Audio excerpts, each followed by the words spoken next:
আসসালামু আলাইকুম, this is MBBK, that means Mohammad Bajid Bustami Quraish. আমি বর্তমানে একজন স্টুডেন্ট এবং department of pharmacy Jahangirnagar university পড়াশোনা করতেছি। আচ্ছা, আমার স্বল্প প্রচেষ্টার মাধ্যমে আরেকটা নতুন ক্লাস নিয়ে আসছি। এখানে মূলত সূচক এবং লগারিদম নিয়ে আলোচনা করা হবে। সূচক এবং লগারিদম কি, এখানে কোথা থেকে আসছে, এর কাজ কি, এটা বিশেষভাবে অনেকের ক্ষেত্রে অনেক সমস্যার সৃষ্টি হয়। আশা করি সামনে তার সমস্যা থাকবে না। এই ক্ষেত্রে কাজটা কি হবে, বিশেষ করে যারা এসএসসিতে আছে তাদের উদ্দেশ্যেই মেইনলি ফোকাস করে কাজ করা হচ্ছে। কিন্তু এসএসসি পাশাপাশি যারা এইচএসসিতে একটু বেসিক একটু সমস্যা রয়ে গেছে তারা এটা দেখতে পারে। পাশাপাশি ইম্পর্ট্যান্ট হবে যারা বিসিএস, ব্যাংক জব, ওই শিক্ষক নিবন্ধন সহ অন্যান্য যেসব জব প্রিপারেশন আছে সেখানে। আর মজার বিষয় হচ্ছে জব প্রিপারেশন জনিত যত পরীক্ষা আছে ম্যাক্সিমাম জায়গায় লগ থেকে প্রশ্ন আসে। আপনার একটু অ্যানালিসিস করলে দেখবেন লগ, মানে যারা প্রশ্নকর্তা তাদের ক্ষেত্রে একটা ফেভারিট একটা টপিক হচ্ছে লগ। সো এই ক্লাসগুলো যদি একটু ধাপ বাই ধাপ আলাদাভাবে করেন ইনশাআল্লাহ কাজে দেবে। আমি চেষ্টা করবো এটা 3টা পার্টে শেষ করা, এটা তার মধ্যে প্রথম পার্ট। আসুন কথা না বলি আমরা একটু শুরু করি। আচ্ছা, মোস্ট 1 নম্বর পয়েন্টে লেখা আছে সূচক প্লাস লগারিদম কি। আচ্ছা, সূচক কি, লগারিদম কি? আচ্ছা, আমার সামনে একজন স্টুডেন্ট আছে, আমি তাকে উদ্দেশ্য করে প্রশ্ন করব, সে যখন রেসপন্স করবে জিনিসটা অনেক বেশি জীবন্ত হয়ে উঠবে আশা রাখি। ঠিক আছে? আচ্ছা হ্যাঁ, সৌরভ, আচ্ছা দেখো তো বিষয়টা, সূচক এবং লগারিদম, সূচক কি আমরা কি বুঝছি? সূচক সম্পর্কে ধারণা আছে কি? আচ্ছা, সূচক কি? আচ্ছা দেখো তো, তুমি কোনো কোনো সংখ্যাকে এভাবে প্রকাশ করতে দেখছো না? অনেক সময় এরকম দেখা যায়, একটা সংখ্যা আছে 12 ইন্টু 10⁻31, এরকম দেখছো না? আচ্ছা, এই 10-এর উপর কি দিচ্ছিলাম? 31। এই 31টা হচ্ছে তার সূচক, সূচক বা ঘাত। তার মানে এটাকে আমি কি বলতে পারি, এর নাম কি কি বলতো? এর নাম হতে পারে সূচক। ঠিক আছে, সূচক বা আরেকটা নাম কি বলা যেতে পারে? ঘাত। বুঝতে পারছি? আচ্ছা, তার মানে সূচক বা ঘাত কি বলা হয়ে যেতে পারে? কোনো সংখ্যার উপর যেটা পাওয়ার আকার আছে, এটা পাওয়ার আকার আছে না, কোন সংখ্যার উপর যে যে প্রতীক পাওয়ার আকারে বা যে সংখ্যাটা পাওয়ার আকারে থাকে সেটাই হচ্ছে তার সূচক বা ঘাত। ঠিক আছে? আচ্ছা, সূচক বা ঘাত, তারপর লগারিদম আসছে, এটার কাজ কি আসলে? আচ্ছা দেখেন, এই যে এটা অনেক বড় সংখ্যা লিখে ফেলছে, অনেক বড় মানে অনেক বেশি বড় সংখ্যা লিখে ফেলছি। অত বড় সংখ্যা না লিখি আমরা একটু হাজার লিখি। হাজার হাজার বলো তো দেখি, হাজার কি হয়? 1 0 0 0, 1000 না? আচ্ছা, এই 1000 সংখ্যাটা লিখলাম, ঠিক আছে। 100 লিখলে কিভাবে লিখতাম? 1 0 0। আচ্ছা, এই 100টাকে যদি একটু ছোট করে লেখা যাইতো, এটাকে 10 10 দিয়ে গুণ করে লেখা হতো, তাহলে কিভাবে লিখতে পারতাম?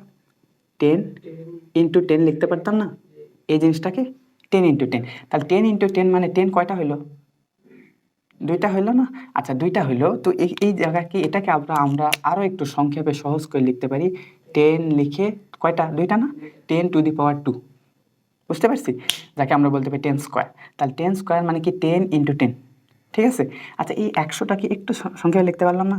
আচ্ছা, এখন হাজারকে যদি লিখতাম, হাজারকে কিভাবে লেখা যায়? 10 ইন্টু 10 ইন্টু 10। 10 গুণন 10 গুণন 10 করলেই তো হাজার হয়, তাই না? আচ্ছা, এটাকে আর একটু সহজ করে ছোটভাবে লিখলে 10 কয়টা হয়েছে? তাহলে 10 3। বুঝতে পারছি? আচ্ছা, এইভাবে দেখেন সূচকের মাধ্যমে আমরা অনেক সহজভাবে লিখতে পারতেছি না? আচ্ছা, এটা তো গেল মোটামুটি একটু ছোট সংখ্যা। আরও যদি অনেক বড় যদি সংখ্যা হইতো, আমরা যদি লিখতাম হচ্ছে বিশেষ করে লক্ষ বা কোটি পর্যায়ে যদি চলে যাইতাম, তাহলে জিনিসটা কত বড় হয়ে যাইত।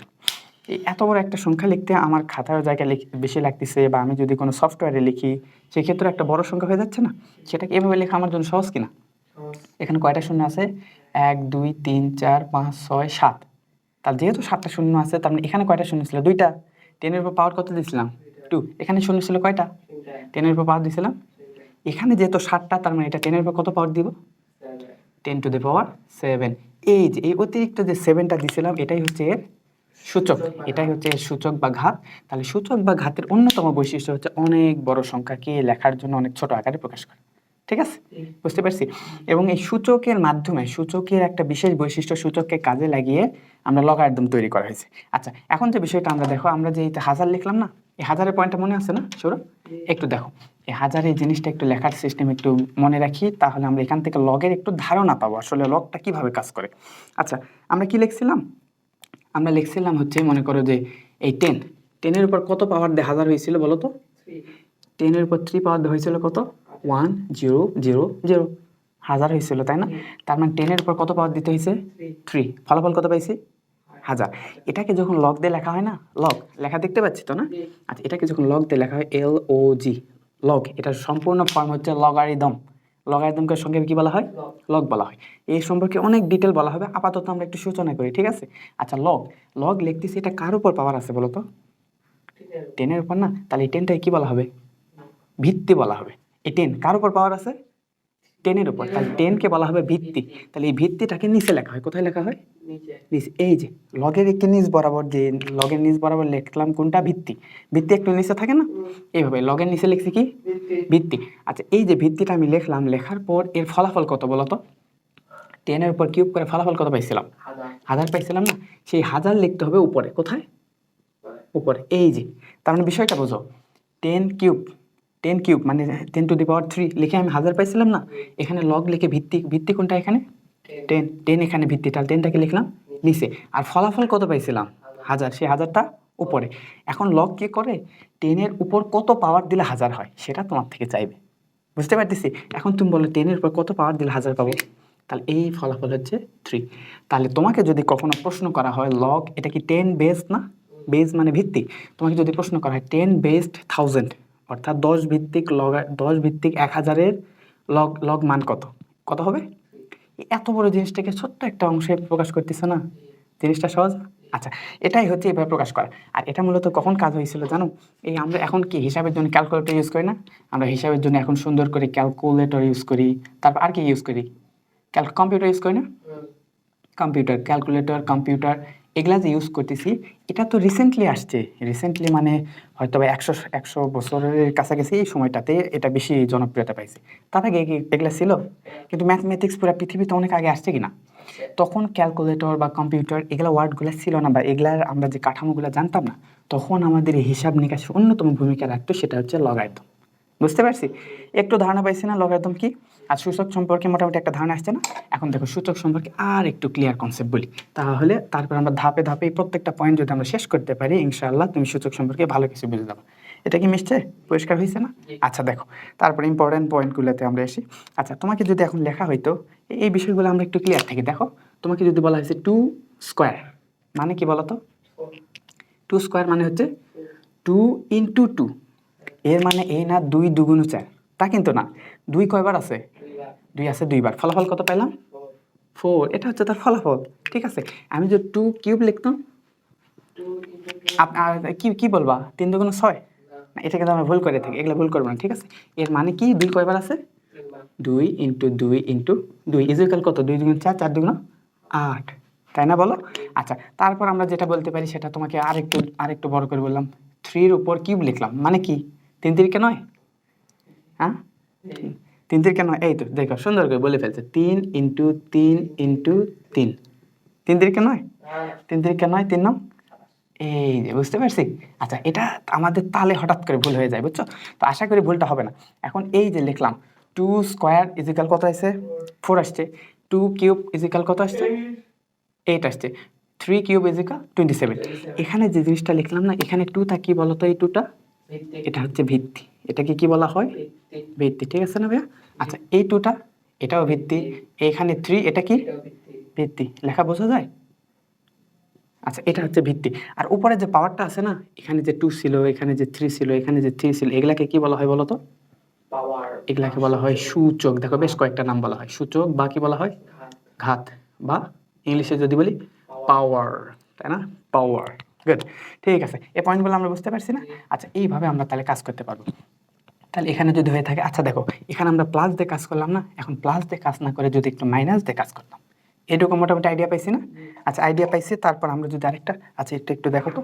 আচ্ছা, তারপর আরেকটু আসি, দেখো সেখানে যে বিষয়টা আমরা পাবো। আচ্ছা, এটা নিচে দাও এবার। হ্যাঁ, ঠিক আছে। আচ্ছা, এখন যে বিষয়টা দেখো, এটা এই কয়েকটা তো হইলো না? এখন একটু 5 দিয়ে কাজ করে দেখো। 5-এর উপর যদি 1 বলতাম, তার মানে কত? 5 কয়টা আছে? একটা আছে। তার মানে ফলাফল তো 5ই হয়েছে, তাই না? 5 একটাই, এই ফলাফল 5। 5-এর উপর যদি আমি স্কোয়ার দিতাম, 5 ইন্টু 5 ইজ ইকুয়াল 25। 5-এর উপর যদি কিউব দিতাম, 5 ইন্টু 5 ইন্টু 5 ইজ ইকুয়াল কত? 5 5 25। 3 আবার 25 হোক, আবার 5 দিয়ে গুণ করো। 5 25 125। বুঝতে পারছি? হ্যাঁ, এগুলা বিষয়গুলো একটু মাথায় রাখবে। এগুলা ক্যালকুলেটর দিয়ে তো আমরা সহজে হিসাব করতে পারি, কিন্তু অনেক যে পরীক্ষা, জব পরীক্ষাগুলো আছে, ওগুলাতে ক্যালকুলেটর ইউজ করা যায় না, বুঝছো? বা যারা আছেন সিনিয়র, তাদেরকে উদ্দেশ্য করে বলতেছি, সেখানে যেহেতু ক্যালকুলেটর ইউজ করা যায় না, সেই ক্ষেত্রে আমাকে এইভাবে একটু শিখলে ভালো হয় না? ওকে, ঠিক আছে। আচ্ছা, আমরা এগুলো পজিটিভ মান দিয়ে দেখলাম, আমরা একটু এখন নেগেটিভ মান দিয়ে আসি। নেগেটিভ পাওয়ার দেখো, পজিটিভ নেগেটিভ বিভিন্ন রকম হইতে পারে। এই বিষয়গুলো নিয়েও একটু কথা বলবো। তার আগে এইটুকু জিনিসটা একটু আলোচনা করলে সহজ হবে। দেখো, পয়েন্টটা হচ্ছে টু স্কোয়ার দিছিলাম না, তা না দিয়ে আমি যদি এরকম 2 1 দিতাম তার মানে ফলাফল কত আসতো 2। এবার 2 1 না দিয়ে 2 টু দি পাওয়ার -1 দিছি, তার মানে কত হবে বলো তো? 2 টু দি পাওয়ার 1, তার মানে 2 কয়টা গুণ আছে? একটাই তো আছে, তাই না? আর এবারও দিছি 2 টু দি পাওয়ার 1 দিছি, কিন্তু তার আগে একটা মাইনাস চিহ্ন দিছি, তাই না? তাহলে 2 ইনভার্স, এটাকে আমরা প্রশ্ন এখানে বলা হয় 2 ইনভার্স 1 অথবা 2 টু দি পাওয়ার -1। এটা কি ছিল 2 টু দি পাওয়ার 1, এটা হবে 2 টু দি পাওয়ার -1, অথবা যদি ইনভার্স বলেন তাহলে আর 2 দি পাওয়ার বলতে হবে না, তাহলে 2 ইনভার্স 1। 2 ইনভার্স 1 মানে কি? এই ক্ষেত্রে পাওয়ারটা তার মানে কীরকম? এটা 1 ডিভাইডেড, এখানে 2 ছিল না, এটা হয়ে যাবে 1 ভাগ 2 টু দি পাওয়ার 1, মানে কত? 1 ডিভাইডেড 2। বুঝতে পারছি? এবার এভাবে না আসে যদি বিশেষ করে এই তো 3 যদি স্কোয়ার, আগে আমরা শিখছিলাম না 3 স্কোয়ারটাও না পারি, এখন দিলাম 3 ইনভার্স 2, তাহলে 3 টু দি পাওয়ার -2, তাহলে এটা কি হবে? মাইনাস হওয়া মাত্রই তাকে কি 1 ডিভাইডেড, এখন যে মানটা ছিল সেটা সুন্দর করে যেমন ছিল তেমন 3 স্কোয়ার ইজ ইকুয়াল কত হবে? এর মানে হলো 1 ডিভাইডেড 3 ইন্টু 3, তাই কি না? এখন দুইটা না, ইজ ইকুয়াল কত হবে? 1 ডিভাইডেড 9। বুঝতে পারছি? হ্যাঁ, একইভাবে তোমাকে যদি বলা হয় 5 ইনভার্স 3, তাহলে কি হচ্ছে? ইনভার্স আছে না, মাইনাস, সুন্দর করে তুমি 1 আপন দিয়ে দাও, তাহলে এখানে দিলাম 5, এখন হবে কিউব ইজ ইকুয়াল আমি বলতে পারি 1 divided 5 into 5 into 5 is equal কত? আচ্ছা, এখানে 5 আর 25, 3 5 25 125, 1 2 5। বুঝতে পারছি না? তাহলে আমরা পাওয়ারগুলো ব্যাখ্যা করতে পারবো তো না? পজিটিভ আসলে কি হবে, নেগেটিভ আসলে কি হবে, এগুলো বিষয়গুলো আশা করি আমরা ব্যাখ্যা করতে পারবো। আচ্ছা ঠিক আছে, দেখো এইটুকু আমাদের হয়ে গেল, আমরা একটু পরের ধাপে চলে আসি। তাহলে আমাদের প্রথম টপিকটা হয়ে গেছে আমরা বলতে পারি। ওকে, প্রথম টপিকটা ক্লিয়ার। অ্যান্ড তারপর দেখো এই যে হাবিজাবি বেশ কিছু সংখ্যা লিখছি, বুঝছো? এগুলো বুঝতে পারবা কিনা দেখো। এখন আমরা একটু ধাপে ধাপে আসি। দেখো 2 নম্বর পয়েন্টে বলা হচ্ছে NWZQPRC, হোয়াট ইজ দিস, তাই না? এগুলো কি আসলে? আচ্ছা, তোমাকে যদি বলা হয় এই যে যে সংখ্যা আছে না, মনে করো আমি বললাম হচ্ছে 1, তারপর বললাম হচ্ছে 2, তারপর বললাম 5, তারপর বললাম 7, তারপর বললাম 11, বা এইভাবে 100, অনেকগুলা সংখ্যা, হাজার হাজার সংখ্যায় গেলাম। এগুলা সবগুলো সংখ্যা না? এগুলো সবগুলো পজিটিভ না নেগেটিভ সংখ্যা বলো তো? এই যে পজিটিভ সংখ্যাগুলো আছে না, এই পজিটিভ সংখ্যাগুলোকে বলা হয় স্বাভাবিক সংখ্যা। এগুলো কি? তাহলে এদেরকে কি বলা হয় বলো তো? এদেরকে বলা হয় স্বাভাবিক সংখ্যা। ঠিক আছে, এগুলো সবগুলোকে বলা হয় স্বাভাবিক সংখ্যা। আচ্ছা, এই স্বাভাবিক সংখ্যাকে ইংলিশে বলা হয় ন্যাচারাল নাম্বার। কি বলা হয়? সুতরাং এই সবগুলাকে, এই যে 1 থেকে শুরু করে অনেক অসীম পর্যন্ত যেসব পজিটিভ সংখ্যা আছে তাদেরকে বলা হয় ন্যাচারাল নাম্বার, বা তাকে সংক্ষেপে প্রকাশ করা হয় এন দ্বারা। কি দ্বারা? বুঝতে পারছি? তাহলে এই এন দ্বারা আমি কি বোঝাচ্ছি? স্বাভাবিক সংখ্যা। ঠিক আছে, আচ্ছা তুমি একটু এটা একটু স্পিড বাড়াই দিয়ে একটু সিস্টেম করে দাও তো। আচ্ছা দেখো, তাহলে স্বাভাবিক সংখ্যার ভিতরে আছে 1 2 5, এইভাবে যে পজিটিভ সংখ্যাগুলো আছে তাদেরকে আমরা বলতেছি স্বাভাবিক সংখ্যা। তারপরে একটা ওয়ার্ড আমরা দিছি, দেখো এখানে একটা ইউজ করছি ডাব্লিউ। আচ্ছা, তাহলে স্বাভাবিক সংখ্যা, হ্যাঁ মিড দিলে হবে। আচ্ছা, এখন স্বাভাবিক সংখ্যার উপর দেখো, তারপর আমরা যে বিষয়টা আমরা দেখতেছি, স্বাভাবিক সংখ্যার পর আরেকটা দিছি না ডাব্লিউ। ডাব্লিউ বলতে, আচ্ছা এখানে কি শূন্য ছিল বলো? তাহলে এখন যদি আমি শূন্য ইনক্লুড করতাম, দেখো এতক্ষণ কি দিছিলাম, শুধু শূন্য থেকে বড়, শূন্য নিজে ইনক্লুড ছিল কি না? ছিল না, শূন্য এখানে ছিল না, কিন্তু শূন্য থেকে বড়গুলো ছিল। এখন যদি আমি কিছু সংখ্যা দিতাম শূন্য, তারপর দিতাম 1 2 3, এইভাবে ডট ডট ডট করে একেবারে হাজারতম অনেকগুলা, লক্ষ লক্ষ লক্ষ লক্ষ অনেকগুলো সংখ্যা এরকম যদি দিতাম, তাহলে এর ভিতর পজিটিভ সংখ্যা আছে কিনা? পাশাপাশি শূন্য আছে কিনা? তাহলে এখন কি আমি স্বাভাবিক সংখ্যা বলতে পারবো না? আর একটু আপডেট হইলো, আর একটু নতুন কিছু আসলো না? এই জিনিসটার নামকে, একে বলা হয় সমগ্র সংখ্যা। কি বলা হয় বলো তো? এটাকে বলা হয় সমগ্র সংখ্যা। আচ্ছা, সমগ্র সংখ্যাকে প্রতীক আকারে প্রকাশ করা হয় ডাব্লিউ দিয়ে। কি দ্বারা প্রকাশ করা হয়? ডাব্লিউ। তাহলে যদি তোমাকে এইভাবে যদি ডাব্লিউ দ্বারা প্রকাশ দ্বারা ইউজ করা হয়, তার মানে তুমি কি বুঝবা? শূন্য সহ সকল স্বাভাবিক সংখ্যা, শূন্য সহ, তার মানে এই তো এই সমগ্র সংখ্যার ভিতরে স্বাভাবিক সংখ্যা আছে কিনা? আছে। বুঝতে পারছি তো না? আচ্ছা, তারপর একটা ওয়ার্ড ছিল জেড। আচ্ছা, জেড দ্বারা আমরা কি বোঝাচ্ছি দেখো, এইরকম তো, এটা তো আমরা শুধু পজিটিভ আর শূন্য নিলাম না, এর বাইরে কি সংখ্যা আছে কিনা? কিরকম আছে? এতক্ষণ তো আমি -3 নিতে পারতাম না, -2 -1, তারপর 0, তারপর 1, তারপর 3, এভাবে ডট ডট ডট করে অনেকগুলো সংখ্যা। এই দিকেও অনেকগুলা, এদিকে অনেকগুলো হতে পারতো কিনা? -100 -1000 অনেকগুলো হতে পারতো না? তার মানে সকল পজিটিভ ধনাত্মক সংখ্যা এবং ঋণাত্মক সংখ্যা পাশাপাশি কি? শূন্য। তাহলে ধনাত্মক, ঋণাত্মক এবং শূন্য সহ যেসব সংখ্যা আছে তাদেরকে বলা হয় পূর্ণ সংখ্যা। এরা সবাই পূর্ণ কিনা? ভগ্নাংশ আছে? ভগ্নাংশ মানে কি বুঝি? দশমিক না? এদের কারোর সাথে দশমিক আছে? এদেরকে সবাইকে কি বলা হবে বলো তো? এদেরকে বলা হবে পূর্ণ সংখ্যা। মাথায় রাখো, দেখো এটাকে বলা হবে পূর্ণ সংখ্যা। আর পূর্ণ সংখ্যাকে প্রতীক দ্বারা ব্যবহার করে, সেটা হচ্ছে জেড দ্বারা প্রকাশ করা হয়। ঠিক আছে, বুঝতে পারতেছি? জেড, এগুলা যদি জানা থাকে আলহামদুলিল্লাহ, যদি জানা না থাকে একটু খাতায় লিখে রাখলে কি হবে, পরে রিভিশন দেওয়া সহজ হবে। আর যদি তাও যদি ইচ্ছা না হয়, ভিডিও তো আছে, ভিডিওটা দেখে নেবেন, তাহলে হয়ে যাবে আশা করি। স্বাভাবিক পূর্ণ সংখ্যা বুঝতে পারছি। আচ্ছা, পূর্ণ সংখ্যা ছাড়াও আরও কিছু সংখ্যা আছে, সেগুলাকে দেখো। এতটুকু পূর্ণ সংখ্যা পাইছি না? পূর্ণ সংখ্যা পাওয়ার পর আরও কিছু সংখ্যা আছে, তাদেরকে বলা হয় মূলদ সংখ্যা। মূলদ কি, অমূলদ কি, এগুলা বিষয়গুলার আবার ডিটেল অনেক বড় বড় ব্যাখ্যা আছে। তো অত বেশি ব্যাখ্যায় এই মুহূর্তে গেলে অনেক বেশি ভিডিওটা অনেক লম্বা হয়ে যাবে। তো যদি কারো জানার আগ্রহ থাকে মূলদ কি, অমূলদ কি, এই সম্পর্কে ডিটেল যদি বলার আগ্রহ থাকে, জানার আগ্রহ থাকে, তাহলে একটু কমেন্টে জানিয়ে দিও। ইনশাল্লাহ আমি সেই সম্পর্কে নতুন ভিডিও আপলোড করার চেষ্টা করবো। এটা যেহেতু সূচক লগারিদম, সো অত ডিটেল গেলে এই ভিডিওটা অনেক লম্বা হয়ে যাবে, বুঝছো? ঠিক আছে। আচ্ছা, পূর্ণ সংখ্যা। এখন পূর্ণ সংখ্যার পাশাপাশি কোনো কোনো সংখ্যাকে যদি P/Q আকারে ভাগ করা যায়, কিভাবে? P/Q আকারে যদি ভাগ করা যায়, তবে তাদেরকে বলা হয় মূলদ সংখ্যা। এখন P কি, Q কি, P/Q বা কি, এটা অনেক প্রশ্ন থাকবে। তো বললাম তো, এগুলা যদি জানার আগ্রহ থাকে পরবর্তীতে ডিটেল দিব, ঠিক আছে? আচ্ছা, যদি কোনো সংখ্যাকে P/Q আকারে ভাগ করা যায়, তবে তাদেরকে বলা হয় মূলদ সংখ্যা, এবং মূলদ সংখ্যাকে প্রকাশ করা হয় Q দ্বারা। এবং এই Q এর ভিতর পূর্ণ সংখ্যা আছে, বুঝতেছি? তুমি একটু ধাপে ধাপে দেখো তো, স্বাভাবিক সংখ্যা কি সমগ্র সংখ্যার ভিতর ছিল কিনা? সমগ্র সংখ্যা আবার পূর্ণ সংখ্যার ভিতর আছে কিনা? পূর্ণ সংখ্যা আবার মূলদ সংখ্যার ভিতর আছে কিনা? তাহলে এটা আবার, তার মানে সবচেয়ে এখন পর্যন্ত সবচেয়ে বড় কোনটা হলো? মূলদের ভিতর পূর্ণ সংখ্যা আছে, পূর্ণর ভিতর সমগ্র আছে, সমগ্রের ভিতর স্বাভাবিক সংখ্যা আছে। এইভাবে আসতেছে না?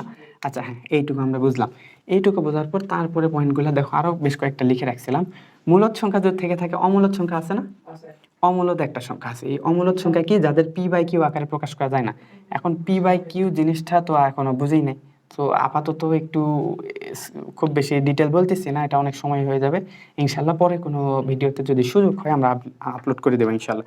আচ্ছা দেখো, তারপর এই যে বিষয়টা আছে, তাহলে অমূলদ সংখ্যা কি? যাদেরকে P/Q, তাই না? P/Q আকারে প্রকাশ করা যায় না, P/Q আকারে প্রকাশ করা যায় না, তাদেরকে কি বলা হয়?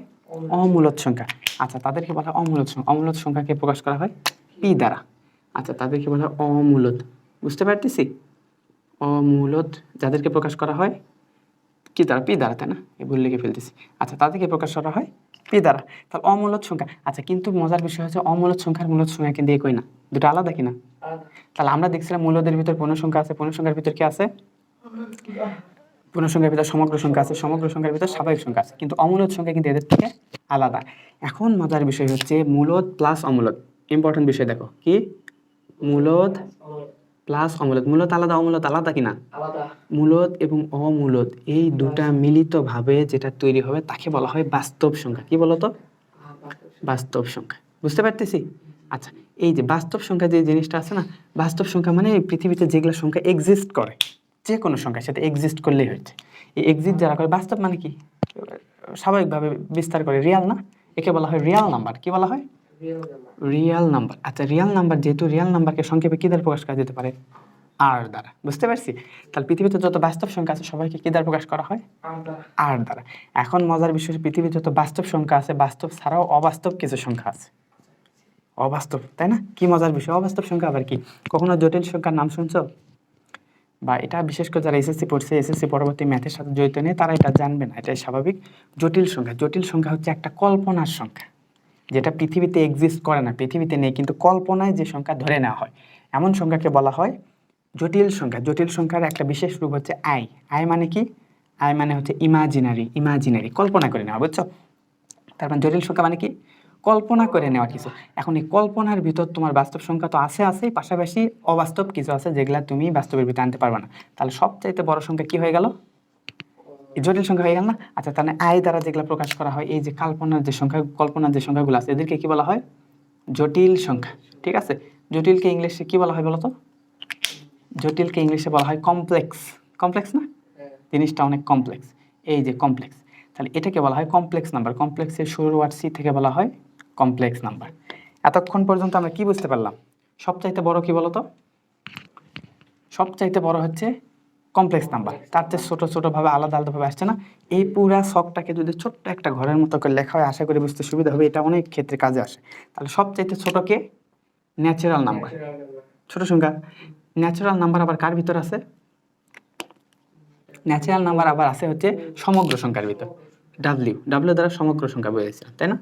সমগ্র সংখ্যা বুঝলাম। সমগ্র সংখ্যা আবার কার ভিতর আছে? পূর্ণ সংখ্যার ভিতর আছে। পূর্ণ সংখ্যা কি দ্বারা প্রকাশ করছিলাম? জেড দ্বারা। এটা আবার আছে হচ্ছে পূর্ণ সংখ্যার ভিতর, বুঝলাম।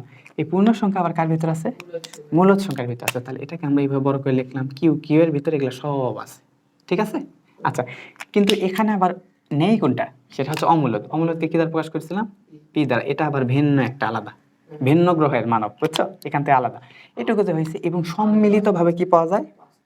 সম্মিলিত পাওয়া যায় বাস্তব। তার মানে এই মূলদ অমূলদ মিলিতভাবে আমরা যে নতুন একটা সংখ্যা পাবো তাকে বলা হয় রিয়াল নাম্বার। আর এই রিয়াল নাম্বার ছাড়াও নতুন কিছু সংখ্যা আছে। মজার বিষয় দেখো, রিয়াল নাম্বারের পাশাপাশি অবাস্তব কিছু সংখ্যা আছে, তাকে মিলিতভাবে বলা হয় কমপ্লেক্স নাম্বার। এটা হচ্ছে সি। এইটুকু বুঝতে পারছি? এইটুকু যদি মনে রাখো, কোনটা বড় কোনটা ছোট একটা ধারণা পাবা না? এই পর্যন্ত সংখ্যা দিয়ে পুরো পৃথিবী চলে, বুঝছো? কমপ্লেক্স নাম্বার তো তোমার দরকারই নেই, তুমি এখন বাচ্চা মানুষ। আচ্ছা, কিন্তু তোমাকে একটু ধারণা দিচ্ছি, এর বাইরেও অনেক কিছু আছে, বুঝছো? এই কমপ্লেক্স নাম্বারে অনেক কাজ আছে। বড় হও, আস্তে আস্তে শিখবা। এতটুকু বুঝতে পারছি? আচ্ছা ঠিক আছে, এতটুকু বুঝতে পারছি। তাহলে আমরা এখন আমাদের মূল কাজে চলে যাই। এখন এগুলোর উপর বেস করে বেশ কিছু শর্ত আছে। তো এখানে যে আমরা পাওয়ার ঘাত দিছিলাম না, সূচক দিছিলাম, পাশাপাশি কিছু ভিত্তিমূলক সংখ্যা দিছিলাম, এগুলো কি পরিষ্কার হচ্ছে? ভিত্তিমূলক যে সংখ্যা দিছিলাম, কিছু দিছিলাম ভিত্তি, কিছু দিছিলাম পাওয়ার বা ঘাত। এখন এই বিষয়গুলো কি আসলে দেখো, ভিত্তি আছে না? আচ্ছা, ভিত্তি আর এই ভিত্তি মনে করো যে এইভাবে যদি আমি লিখতাম এ টু দি পাওয়ার এন, লিখতে পারতাম না? এখানে এটা কি বলতো? এটা এখানে কি? এটা এখানে ভিত্তি না? এ এখানে হচ্ছে ভিত্তি, ঠিক আছে? এ হচ্ছে ভিত্তি আর এনটা কি? এনটা হচ্ছে সূচক, তাই কি না? আচ্ছা, এখানে এই যে এতক্ষণ তোমাকে বাস্তব সংখ্যা, অবাস্তব সংখ্যা, পূর্ণ সংখ্যা অনেক কিছু শেখাইলাম না? এখানকার এই যে এ যেটা আছে না, এ কার ভিতর অন্তর্ভুক্ত জানো? এ বিলংস টু, এটাকে বলে বিলংস টু, মানে কার অন্তর্ভুক্ত? এ বিলংস টু আর। কার ভিতর বলো তো? এই আরটাকে একটু বোল্ড করে লেখা, এ বিলংস টু আর। কারণ এ কার ভিতর হবে? যে কোনো বাস্তব সংখ্যা হতে পারে। আর এন যেটা আছে না, এন বিশেষ করে তোমার এনের অনেক ভ্যারিয়েশন আছে, বুঝছো? এন বিশেষ করে তোমার এই যে পূর্ণ সংখ্যা হয়ে থাকে, কিন্তু সবসময় যে পূর্ণ সংখ্যায় হবে তা না। পূর্ণ সংখ্যার পাশাপাশি এ স্বাভাবিক সংখ্যা হতে পারে, বা স্বাভাবিক সংখ্যা মূলদ সংখ্যা, এমনকি অমূলদ সংখ্যা হতে, অনেক কিছু ভ্যারিয়েশন আছে। তো তোমরা ছোট মানুষ, তোমাদের জন্য আপাতত এইটুকু জানলেই হবে। তো এখান থেকে যে বিষয়টা হচ্ছে এ, তারপর এন যে বললাম না, এন কার অন্তর্ভুক্ত হতে পারে বলো তো? এন বিশেষ করে পূর্ণ সংখ্যা। পূর্ণ সংখ্যা মানে কি? জেড না? তার মানে কি এন এর মানে এতক্ষণ পর্যন্ত কি দেখছি? পজিটিভ নেগেটিভ দুইটা দেখছি কিনা? এগুলা হইতে পারে, বুঝছো? পাশাপাশি অনেক কিছু কিন্তু হইতে পারে, সেটা এখন বললাম না, ঠিক আছে? আচ্ছা, এইটুকু একটু মাথায় রাখো, তাহলে আমরা আশা করি কাজ করতে পারবো। ওকে, দেখো এতটুকু আমাদের কাজ হয়ে গেল। তখন আমরা তাহলে দ্বিতীয় নম্বর পয়েন্ট শেষ, আমরা 3 নম্বর পয়েন্টে একটু চলে আসি, কেমন? আচ্ছা, এখানে একটা বিষয় দেওয়া আছে, দেখো a to the power m into a to the power n is equal a to the power m plus n. এটা আসলে কি? দেখো আমরা একটু সংখ্যা দিয়ে প্রকাশ করি। দেখো বিষয়টা তোমাকে যদি বলা হয়, দেখো আমি দিলাম হচ্ছে 5, কি দিলাম? 5। আচ্ছা, 5 একটু বড় হয়ে যায়, অনেক সংখ্যাটা অনেক বড় হয়ে যাবে। আচ্ছা, তোমার কাছে ক্যালকুলেটর আছে? ক্যালকুলেটর একটু বের করে দেখি, ক্যালকুলেটর বের করে, এগুলো তোমার হিসাব করতে সুবিধা হবে। আচ্ছা, তোমাকে যদি বলা হয় 2, দেখো 2 to the power 3 into 2 to the power 2। আচ্ছা, এই যে বিষয়টা তোমাকে দেওয়া হলে, এটার মান কি তুমি বের করতে পারবা? 2 কিউব মানে কত বলো তো? 2 কিউব, 2 কিউব মানে হচ্ছে 8 ইন্টু 2 স্কোয়ার মানে কত? 4। তারপর কত হচ্ছে 4 8 32, এই কিনা? আচ্ছা, এটা এভাবে যদি আমি না লিখি, আমি যদি এইভাবে না লিখে যদি অন্যভাবে লিখতাম, দেখো তো এখানে কি আছে? 2 to the power 3, 2 to the পাওয়ার 4, এই দুইটা গুণ অবস্থা আছে না? এই সংখ্যা দুইটা গুণ অবস্থা আছে, কিন্তু এতে ভিত্তিগুলা গুণ অবস্থা আছে, কিন্তু পাওয়ারগুলা গুণ না করে পাওয়ারগুলা কি করতে হবে? যোগ করতে হবে। দেখো পাওয়ারগুলা যোগ করলে আসলে এটা আসে কিনা, যদি এটা আসে তবে গ্রহণ করব, না ছাড়া গ্রহণ করব না, ঠিক আছে? এখন কি আছে এরকম 2 to the power 3 into 2 to the power 2। আমরা এইভাবে দুইটা ভিত্তি সেম না, আমরা ভিত্তি একটা নিলাম, আর এই যে পাওয়ার দুটা ছিল না 3 প্লাস 2। আচ্ছা, 3 প্লাস 2 করলে কত হয়? 2 টু দি পাওয়ার 5 হয় না? 2 টু দি পাওয়ার 5 মানে কি 2 5টা কিনা? 2 ইন্টু 2 ইন্টু 2 ইন্টু 2 ইন্টু 2। দেখো 2 দুগুণ 4, 4 দুগুণ 8, 8 দুগুণ 16, 16 দুগুণ, মিলছে কিনা? তার মানে তুমি বলতে পারো না 2 টু দি পাওয়ার 3 অর্থাৎ 2 cube into 2 to the power 2 যা কথা 2 টু দি পাওয়ার 3 যোগ 5 সেম কথা, এভাবে বলতে পারো না? আচ্ছা, এটা যদি বুঝে থাকো তাহলে সেম প্রসেস আরেকটা একটু বলো এখানে, তাহলে কি হবে বলো তো? আচ্ছা, কি বুঝতে পারতেছি? আচ্ছা দেখো, তাহলে তোমাকে এইভাবে না বলে যদি তোমাকে 3 দিয়ে আমি বলতাম, 3 এর উপর আমি 4 দিছি ইন্টু 3 এর উপর আমি কত দিব? 5। এত আমি দিছি। আচ্ছা এটা দিয়ে এটার মান কি দেখো তো, এটার মান কি এটার সমান হবে কিনা। তুমি দেখো ভিত্তির দুইটা সেম কিনা, ভিত্তির দুইটা যেহেতু সেম তাহলে ভিত্তি একটা কমন নিলাম, ভিত্তি সেম। এখন দুইটা পাওয়ার কি হবে, যোগ হয়ে যাবে না। 4 + 5 ইজ ইকুয়াল কত লিখতে পারি, 3 টু দি পাওয়ার 9। এই সংখ্যা অনেক বড় একটা সংখ্যা হয়ে যাবে, বুঝছো। কিন্তু প্রসেসটা হচ্ছে কিনা, যদি এইভাবে পাশাপাশি গুণ থাকে তাহলে এটাকে আমরা এইভাবে লিখতে পারি না। তাহলে এটা কি যে কোনো 3 4 5 6 পৃথিবীর যে কোনো সংখ্যা হতে পারে না বলো। যেহেতু সব সংখ্যাই হতে পারে তাহলে মানে এখানে 3 4 একটা নির্দিষ্ট না ধরে এটাকে আমরা বলবো এ টু দি পাওয়ার, এটাকে একটা পাওয়ার না, এম নামক পাওয়ার, ইন্টু এ টু দি পাওয়ার, এটা একটা পাওয়ার না, এন নামক একটা পাওয়ার। সুতরাং a to the power m আর a to the power n যদি থাকে আমরা সম্মিলিতভাবে লিখতে পারি a to the power m plus n. বুঝতে পারছি? আচ্ছা সুন্দর, এটা হয়ে গেলে আমাদের কাজ হয়ে গেছে। তারপরে বিষয়টা হচ্ছে যদি আমরা ভাগ করতাম, দুইটা পাওয়ার আকারে যদি ভাগ করতাম তাহলে দেখো এটা আমরা বাস্তবের সাথে মিল করে দেখি এটা হবে কিনা। ঠিক আছে, আচ্ছা দেখো এখন মজার বিষয় হচ্ছে এই যে তোমাকে যদি এইভাবে লেখা হয়, দেখো তো সুন্দর করে তোমাকে লেখা হলো যে 5 টু দি পাওয়ার, আচ্ছা 5 টু দি 5 পাওয়ার দিলে অনেক বড় হয়ে যায়, বুঝছো। এত বড় সংখ্যা দিলে তোমার হিসাব করতে কষ্ট হবে। দেখো এখন যদি বলা হয়, দেখি এখানে হয়েছে আমি একটু ঘেমে গেছি না, গরম পড়ছে, বুঝছো। আচ্ছা দেখো ঠিক আছে, তুমি একটু ধরো।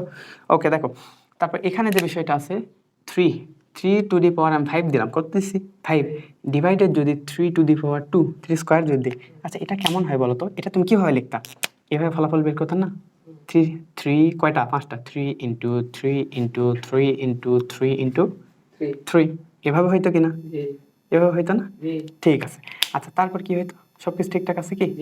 আচ্ছা দেখো এই যে জিনিসটা হইতো, আর এখানে দেখো নিচে কি হইতো 3 ইন্টু 3, তাই হইতো না। তার উপরে দুইটা, উপরে 5টাকে যদি গুণ করতা, নিচের 2টাকে যদি গুণ করতা তাহলে কি হইতো, 5টা 3টাকে গুণ না করে তুমি পাশাপাশি জানো না, উপর যদি গুণ থাকে নিচে যদি গুণ থাকে মাঝখানে ভাগ থাকে তাহলে কেটে দিতে পারো না সেম সংখ্যা দ্বারা। তাহলে এ একটা 3, এ একটা 3, এ একটা 3, এ একটা 3 উপর থাকলে কি প্রকৃতপক্ষে কেটে দেওয়া বলতে পৃথিবীতে কিছু নেই, বুঝছো। এটা আমরা হিসাবের সুবিধার্থে কেটে দিই, কিন্তু আসলে এটা কেটে দেওয়া না, ঠিক আছে। উভয় সংখ্যাকে সেম সংখ্যা দ্বারা ভাগ করা যায়, সেম সংখ্যা দ্বারা গুণ করা যায়, বুঝছো।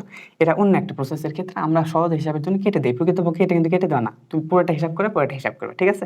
আচ্ছা তাহলে এইভাবে যদি হইতো তাহলে অবশিষ্ট থাকলো কি বলতো, 3 ইন্টু 3 ইন্টু 3 থাকলো না, তাহলে কত হচ্ছে 3 3 9, 3 9 27, 27, তাই কিনা।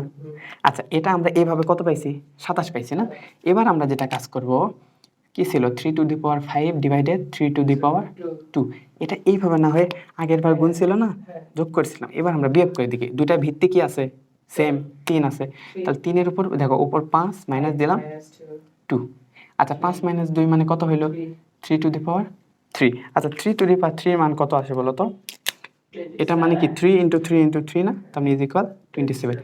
আচ্ছা আগের মানে এই মান কি সেম আসছে না, তার মানে তুমি বলতে পারো না এটাও যা এটাও তাই, ঠিক আছে না। আচ্ছা এটা কি একটা দিয়ে সীমাবদ্ধ, আমরা একটু আরেকটু দেখি, দেখো এভাবে বুঝতে পারছি না। আচ্ছা এইভাবে বোঝার পাশাপাশি আমরা একটু আরো যদি একটু দেখি, দেখো তাহলে এটা এটা একটু মোটামুটি আমরা পজিটিভ মান নিছিলাম না, মানে উপরে বড় সংখ্যা নিছিলাম, নিচে ছোট সংখ্যা নিছিলাম। এইভাবে না নিয়ে যদি উপরে যদি ছোট সংখ্যা নিতাম তবে কেমন হইতো দেখো তো। যেমন আমি নিলাম মনে করো 2 টু দি পাওয়ার 5, আর নিচে নিচে হচ্ছে 2 টু দি পাওয়ার 7। এখন কি হবে বলো তো। আচ্ছা এখন ওটা মিলবে কিনা আমরা সেটা করে দেখি। আচ্ছা এখন এইভাবে তুমি নর্মাল হিসাব করে দেখো তো, তাহলে উপর কি হবে 2 5টা না, তাহলে 2 5টা হলে কত হয় 2 ইন্টু 2 ইন্টু 2 ইন্টু 2 ইন্টু 2, নিচে কি হচ্ছে 2 ইন্টু 2 ইন্টু, আচ্ছা কয়টা 7টা হয়েছে কি 1 2 3 4 5 6 7, ঠিক আছে না। আচ্ছা এই যে জিনিসটা হইলো, তাহলে উপরে 5টা উপরে 5টা নিচে 5টা, তুমি উপরে সরাসরি গুণ করে ক্যালকুলেটর করতে পারো, নিচে গুণ করতে পারো, অথবা যেহেতু সেম সংখ্যা ওইটুকু অংশটুকু কি একটু ভ্যানিশ করে দিতে পারে না। আমরা যদি ভ্যানিশ করে দিই উপরে কয়টা 1 2 3 4 5, নিচে 1 2 3 4 5, অবশ্যই থাকলো কি 2টা থাকলো না। তাহলে আমরা কি ভাই উপর কি 1 আছে কিনা, কিছু নেই 1 আছে না, আর নিচে কি পাইছি 2 ইন্টু 2 মানে কত 1 ডিভাইডেড 4, তাহলে অ্যান্সার কত আসছে 1 ডিভাইডেড 4। আচ্ছা এখন দেখো 1 ডিভাইডেড 4 মানে আবার কত বলো তো, 1 ডিভাইডেড 4 মানে এখানে না 1 ডিভাইডেড 2 এর উপর স্কোয়ার কিনা। তো নিচে যদি পাওয়ার থাকে, আমরা এতদিন দেখছিলাম পাওয়ার যদি মাইনাস থাকে সেটা কোথায় চলে আসে, নিচে চলে আসে। এবার আসে নিচে, তাহলে পাওয়ার কি হয়ে যাবে মাইনাস হয়ে যাবে না, বুঝতেছি বিষয়টা। এটা পাওয়ার যেহেতু নিচে আছে সুতরাং এটাকে আমি এইভাবে বলতে পারি না 2 টু দি পাওয়ার -2, পারবো কিনা। তাহলে এই 1 ডিভাইডেড 4 যা কথা 1 ডিভাইডেড 2 স্কোয়ার সেম কথা কিনা, আবার 1 ডিভাইডেড 2 স্কোয়ার যা কথা 2 to the power minus to same কথা কিনা? আচ্ছা এখন দেখো এটা আমরা বিশ্লেষণ করে দেখি, 2 to the power 5 divided 2 to the power 7 এই যে ছিল, এখন তুমি একটু নর্মালভাবে বিয়োগ করলে কি হইতো, 2 নিতা উপর 5 7 ইজিক্যাল কত পাইতা 2 to the power-2। দেখো এখনো তুমি -2 পাইছো কেন? তাহলে তুমি বলতে পারো এইভাবে ভাগ থাকলে তার প্রথম সংখ্যার সূচককে দ্বিতীয় সংখ্যার সূচক দিয়ে বিয়োগ করতে হবে। প্রথম সংখ্যার সূচক থেকে দ্বিতীয় সংখ্যার সূচক বিয়োগ দেবো, সেটা বড় হোক ছোট হোক মাঝের যা ইচ্ছা, ঠিক আছে না? আচ্ছা দেখো এই যে এই বিষয়টা আমরা বুঝতে পারছি। আচ্ছা দেখো হ্যাঁ কিছু বলতেছো কি? আচ্ছা এইটুকু আমাদের ক্লিয়ার থাকলো। তাহলে এটা যদি হয় তাহলে এখন যে আমরা 2 3 4 5 যে কোনো সংখ্যা নিয়ে কাজ করলাম না, এগুলা যে কোনো সংখ্যা নিয়ে কাজ করে আমরা এর বাইরেও অনেক সংখ্যা নিয়ে কাজ করতে পারি না?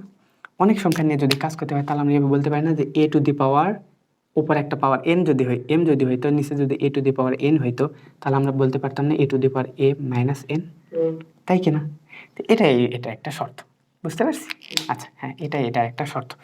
আচ্ছা এটুকু আমরা বুঝতে পারছি না?